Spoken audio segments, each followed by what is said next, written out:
He's fluffy. So Okay, it's starting. Give it a couple minutes. Hopefully it starts. Okay.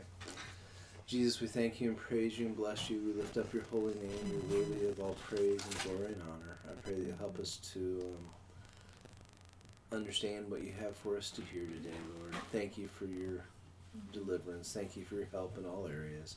We praise your holy name. Amen. So this is the second in a series on the fruit of the Spirit. So the second fruit is joy. So Galations 5:22 and 23, but the fruit of the Spirit is love, joy, peace, patience, kindness, goodness, faithfulness, gentleness, self-control. Against such things there is no law. Before we go on any further, there are a couple ways that you can read what the fruit of the Spirit is. And while I haven't ever found an official translation that punctuates it this way, another way that it can be punctuated and considered is, but the fruit of the Spirit is love, semicolon, which is joy, peace, patience, kindness, goodness, faithfulness, gentleness, and self-control. Right. Against such there is no law. My reasoning is that each of these fruits is an attribute of love. Mm-hmm. Love is God, and each as an attribute of God is, it's like love is the whole package and the others are the individual pieces. You know, love's the fruit basket and all the rest of it's the fruit in the basket. I don't know. So I'm not sure that it's... I'm really not sure that it's possible for any of the other fruits to actually exist at the divine level without love. I mean, it's not, even if you look at them as love as a fruit and joy and all of individual, because they're all attributes of God, they have to coexist. But another way to consider it is that they're attributes of love, which is, God is love. So just a thing to think about. Now, joy is defined as a feeling of great pleasure and happiness. And a feeling is defined as an emotional state or reaction. So while it's a fruit of the Spirit, joy is a feeling. Mm-hmm. Feelings aren't spiritual in nature. But we glean an important lesson from this. The fruits of the Spirit impact the emotional and physical world. They reach over. If our premise that the fruits of the Spirit are attributes of God is correct, then we can see that God impacts not only the spirit, but the emotions, the soul, and the body, the physical. Now, people who are Christians say, well, duh. But people who aren't believers consider that. Consider it. Our bodies respond to emotions with increased chemicals, respiration changes, heart rate changes, pupil adjustments. I mean, somebody who's really observant and really has good eyes can tell if you see somebody that you love because your pupils dilate. Body language changes. Your body language changes. If you hear somebody's voice that you haven't heard for a long time that you really have an emotional feeling for, your heart rate changes. Your respiration changes. So emotions directly impact the physical and vice versa, and the spirit directly impacts them as well. It's all tied together.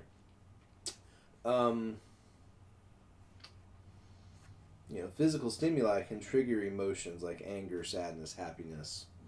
You smash your thumb, it's painful, and that pain often triggers anger. And the reason being is anger is really just an indicator that there's something wrong. And you smash your thumb, it's a pretty big sign there's something wrong. So, pretty obvious. Okay. Our soul and body are tightly wound together, so tightly that literally death is the only thing that can separate them. Really. The Spirit, the pneuma, the breath of God, fills the physical and emotional being and provides the connection to the divine. So it's that our spirit is our connection to the divine, is our connection to God. And that is literally the breath of God. Where God's, in Genesis it says, and God breathed life into Adam. It was his pneuma, his spirit, his actual, God was breathing his spirit into Adam, giving him life. So that's that connection. The soul interacts with the spirit at nearly the same level as the soul and body interact after it's gotten used to being there. Growing up, I learned about carnality, which is the tendency of our tendency to live according to the flesh, according to our body, the physical. That's carnos, the carnal nature. It's natural. I mean, it's just the natural nature of how we live. And our soul is born with that, but without the spiritual impact. I mean, I think that all babies have some spiritual connectivity, but without being saved, you don't have that pneuma. You don't have the salvation. You don't have the breath of the Holy Spirit there. So until that comes into your life, once that happens, there's a balancing that has to happen, because your body and soul are used to working together like this your whole life, and then the Spirit comes in and goes, hey, we need to not do that, and your body says, or the soul says, but I want to. I don't like the way that makes me feel. I want to do it this way. So there has to be some self-denial. That's where the term self-denial comes from. Because we have to say, well, wait a minute. I know on the one hand that what the Spirit's telling me to do here is not only better and healthier and probably more prosperous and productive in the long run, it just doesn't sound like fun. Okay, I'll deny myself the fun and do that. I'm going to work hard now because I know that there's a benefit to it. As an example. Whereas, what was it? Oh, the old fairy tale version, Disney version of the Three Pigs. The first little pig built his house out of sticks because he didn't want to work all day. He just wanted to play. There was straw. The first one was straw. And the second one built his out of sticks. He's like, I'm willing to work a little bit, but it's too much effort to do all that. This is good enough. And so there, you can see that. The first one was purely emotions. I just want to have fun. And the second one said, well, I need to have a little bit of protection from the elements here, so I'll build my house out of sticks. That should be good enough. And the third little pig was like, it may be hard work, but I want to be able to live a long, happy life. So I'm building my house out of bricks. And the wolf came along and the story happened the way it happened. But there's a similarity comparison there between the Spirit saying build the house out of bricks, and the emotions are going, that's too much work. And the body's going, I'm tired. I don't want to do that. I want to sleep. I want to go to sleep. I want to play all the live long day. I want to play all the live long day. Okay, so let's look at joy. Joy is not something that can be logically explained. And we'll kind of find that pretty much all of the fruits of the Spirit can't be logically explained. There may be logical things that point to them, but they can't really be totally logically explained. The results of joy can be measured and evaluated, but joy itself cannot be measured. It's subjective. Because your maximum amount of joy is different than your maximum amount of joy, is different than your maximum amount of joy, and your maximum, it's subjective. I have so much joy I can't contain anymore. I have so much joy I can't contain anymore. Both of them may be joyful, just may not show it the same way. And is there a difference between the joy of the Lord and worldly joy? True. We'll get to that, I think. No, that's all right. I think I talked about that in here.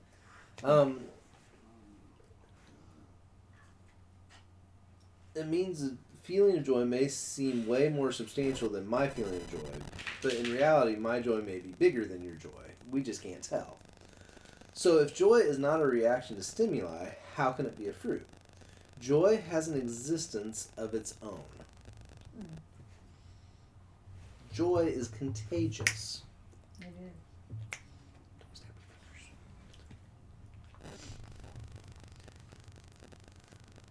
Consider, have you ever been somewhere and heard a small child start laughing? Mm-hmm. What's your initial reaction? Laugh with them. Jasmine's is like, it's a child! Scary movie. Especially at night. No, not that kind of laughing. Okay. You hear a little kid you hear a little kid just giggle. The Chucky doll first. You know, when you hear him really giggling, the first thing that almost everybody without exception does is smile. Mm-hmm. You almost can't help yourself. You can't. That's right. It's just hardwired. So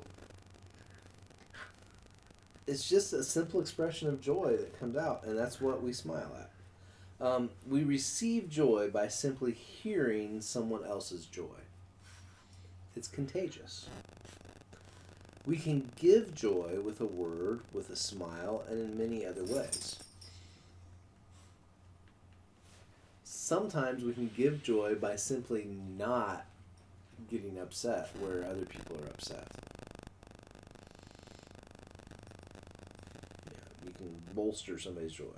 What else is joy? Nehemiah 8:10 says that the joy of the Lord is your strength. In fact, it says, do not be grieved, for the joy of the Lord is your strength. Now, Nehemiah was talking about the sins of the people, but God said, all right, don't grieve about that anymore. The joy of the Lord is your strength. Go and eat and rest and clean up, and we'll go from there. See, the joy is the antithesis of grief. They're opposites. Grieving is a normal process. It has normal feelings. It's not a bad thing to grieve. But joy is the opposite of grief. It's the anti-grief, if you will. Joy can lift you out of grief no matter how many times you fall back into it. And it's normal. If you're grieving over a loved one, you're grieving over a situation, you're grieving over whatever it is. I mean, grief comes from multiple aspects. You know, multiple things cause grief.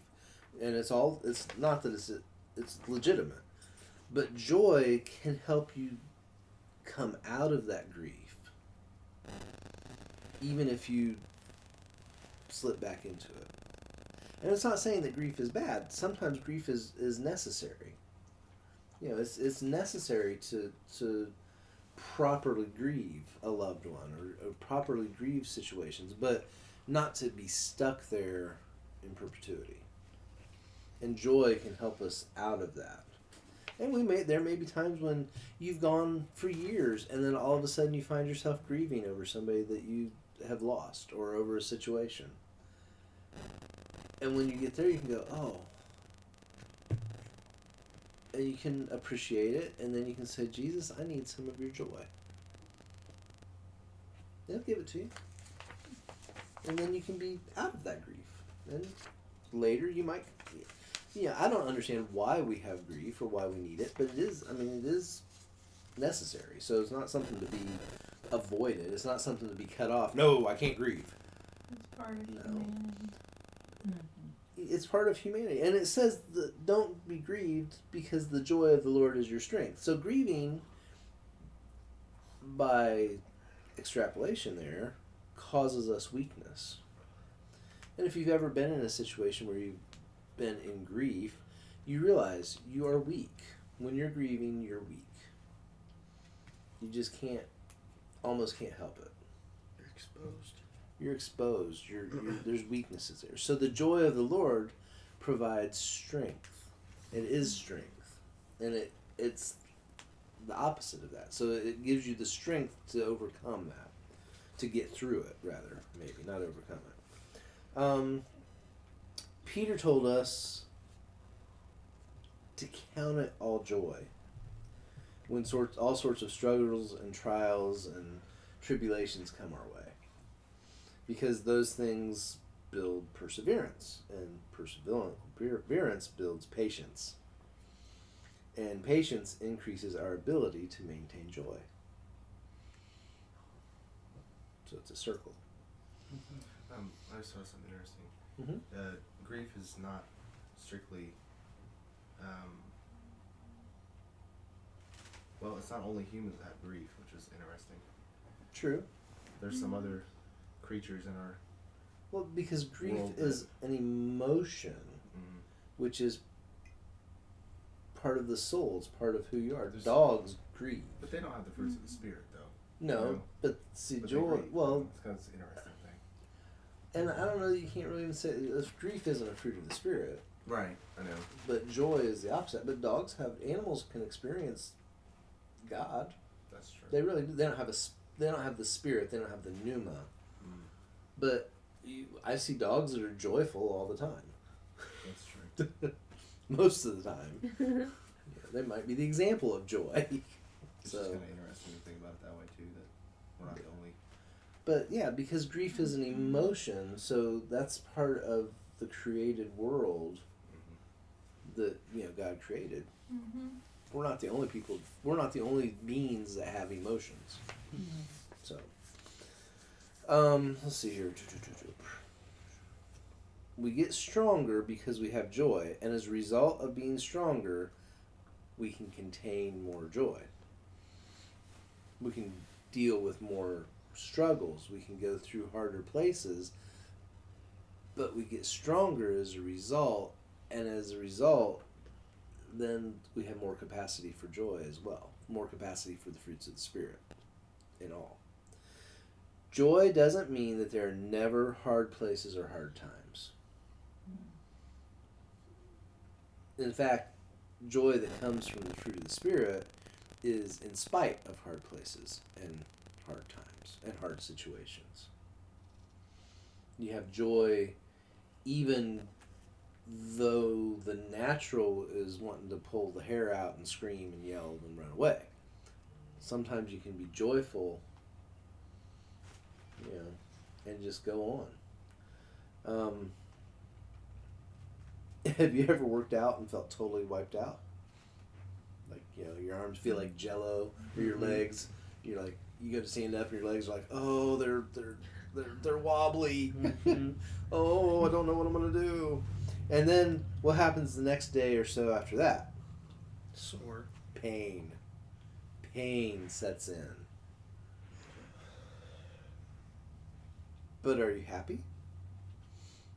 You may not be happy at the pain, but you usually, once you get done doing the workout, you're like, yeah, that felt good. I accomplished something.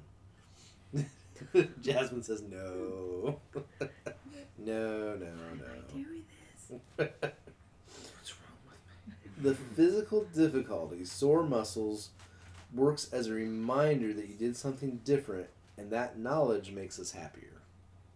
Now, physically, when you work out, it causes, when you stress a muscle, it causes little tiny tears in it. Those little tiny tears cause the brain to release endorphins. Endorphins are like drugs, and they cause us to be happy. Happy drugs. And as a result, we're like, oh, I gotta work out again. That's why people get addicted to working out. Which I don't think I haven't experienced I haven't experienced that. So I have an addiction to ice cream instead. Yeah, too. that's a different. It's similar, same endorphins, but still. Different nerve bundle. We can do more when we're happy than when we're upset. We can accomplish more. We can see more clearly. We can understand more thoroughly, more effectively. Emotions are all created, and they all have a purpose. Joy that comes from the Lord bolsters us. It strengthens us. It's kind of like, has everybody seen Iron Man? The first one? Any of them? Yeah. Iron Man is a superhero, and he's just a normal person. Does he wear a cape? No, he doesn't wear a cape. He wears an exoskeleton iron or metal suit. The first one was iron, that's why they called him Iron Man. Well, when he's got that suit on, he's super strong, and he can fly, and he can shoot, repulsors out of his hands and feet, and blasters, and shoot missiles, and he's got a supercomputer built into it. He's bolstered by that suit. When he's not in the suit, he's still a really smart guy, but he's just normal as far as physical, maybe a little bit below normal as far as physical goes. He's A little bit like the Incredible Hulk. except he doesn't have a suit. No. He's bolstered by his anger. We put on all of God's armor. Yeah, when we put on the armor, the full armor of God, Yeah, right. it bolsters us. But It does. the point I was making here was that the joy of the Lord is our strength. It bolsters us, like Iron Man's suit bolsters. It makes him stronger. Right. It makes him have more abilities than he would have just by himself. Right. That's the point there. When you were little, you may have experienced this, that you were trying to pick something up or move something, and you couldn't move it Right. because you just weren't strong enough. And then all of a sudden, you tried again, and it started moving. And you looked over, and your dad was helping you. Now, you saw your dad helping you, and that made you happy that your dad was helping you. It didn't make you feel like you couldn't accomplish it. It made you feel like you could accomplish anything. It's good. It didn't make you feel less because you needed your dad's help. It made you feel like, I can do anything because dad's helping me. And, dads are like, oh, please don't ask me to move something I can't move. I remember trying to carry in gallons of milk when I was a little kid. Mm-hmm. And you had to hold it like this and carry it, the bottle over. And then, You're pretty little. then a couple years later, and realizing, oh, I can carry 2 now. When did that happen? Yeah. That's weird. Good. Something Now, changed. that's what happened. That's good. But see, I get weight. the joy of the Lord is like that. Yeah. When your dad helps you move that big piece of wood that you couldn't move, because you're like, I can't do it. No, oh, it moved. Oh, look, Dad's helping me. Yay! Let's move that car. And your dad's like, that car needs to stay where it is. So consider the fruit of the Lord, the fruit of the Spirit, joy, this week. As you go through life, look at the places where joy comes from. Joy is not one of those things that can be worked up by the world. Now, there's fake joy, but that's not really joy. That's something else. I mean, it's emotions that, people can work up being happy, quote unquote. But that's not really joy.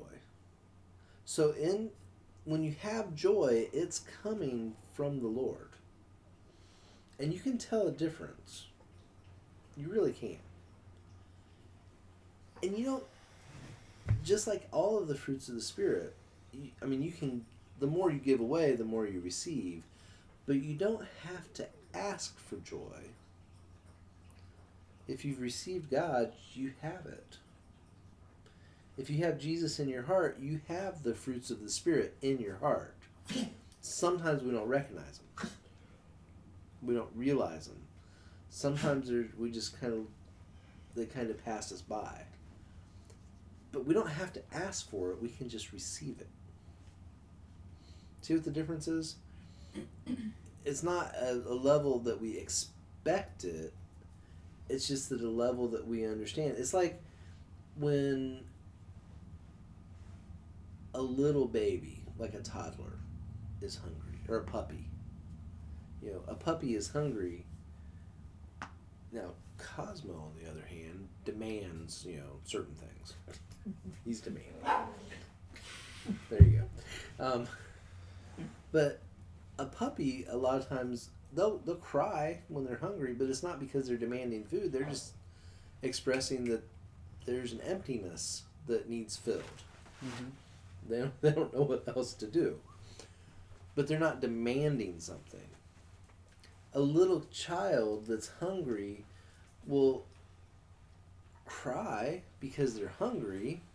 There's a need, but they're not demanding. It's the only way to let them. They're just saying, "I'm hungry. I don't know what to do." Mm-hmm. And when that food comes, it fills them up. Mm-hmm. It sustains them, and that's how the fruit of the Spirit is. There may be times when we find ourselves crying. Not physically, although possibly, but in our spirit, internally, in our soul and our spirit, we might find ourselves crying out to God. God, I don't know. Abba. Mm-hmm. And then all of a sudden, what we need will be there. So consider that this week. Consider the joy. It's the fruit of the Spirit. Consider where that comes from. And when you find joy, take note of it. Because, believe it or not, you can go back to the same things over and over again. That joy won't run out. You can go back to that same well of joy. Saying having a cheerful attitude does not necessarily mean being joyful. You can fake it till you make it. Well, you can be pleasant, but joy is the actual fruit, and that's what actually causes strength. And that's what I'm saying is so when you find that breath of fresh air, that's like, oh, that's just a delight to me. Remember that, because you can go back to that same place again and again. It feeds you. It feeds your spirit. It'll feed you. Yeah, it comes from the Lord. I'm not saying it's not, but there's places in life where you can. I mean, for example, there is one place there's several places like this, but one place in particular I can think of right now that when I'm there, it just physically there makes me. I feel peace. I feel joy. It's one of my most favorite places on the entire planet. Western Wall, right? The Western Wall, right? There's a patio that overlooks the stairs going down to the security gate going into the Western Wall in Jerusalem. It's right at the edge of the Jewish district, and it looks out over the wall. You can see the top of the Temple Mount. You can see off in the distance all the way to the Dead Sea. And I can just feel it right now. How I feel when I'm there. Mm-hmm. I mean, I could go there and sit for hours and just enjoy it. Have a couple times. Well, maybe not hours, but hour. So, but at any rate, that's one of those places of joy. And I know that every time I've been there, all 3 times that I've been there, well, I've been there 4 times, all 3 trips that I went to, that I was there, I felt the same way going to that place. I can picture it in my mind's eye. So consider that. Find one of those places, whether it's physical or it's a mental place or it's an emotional place, where joy can fill you up. And go there as often as you can. Find more than one. It's like an oasis in the desert. You're not gonna. What you're saying is it's not gonna run out. It won't run out. The fruit of the Because Spirit never runs out. There's a lot of things in your life where it's something that you find joy in, but if you do it too much, it doesn't, or you find joy. Fulfillment. Yeah, you find fulfillment in it, but if you do it too much, it doesn't feel the same if you do it after you do it something else. Like Right. saying the same word over and over again. Mm-hmm. It doesn't sound like a word anymore. Right. You don't want to. If you do it so many times, it doesn't feel the same anymore. Been there, done that. But if you do something like that, like you're saying, then it'll always be there. But the places where the fruits of the Spirit can enter in, that fruit never runs out because it's God. The well never runs dry, Right. and you never So thirst again You can always go there to to drink. drink To from the draw. living water. So just consider that this week. Remember that where you are. So Jesus, we praise you and bless you. We lift up your holy name. I pray that you'll help us in all areas and all ways. Thank you for what you're doing, what you're going to do. We praise your holy name. Amen. Well, it'll bring me great joy if somebody helps me get gas.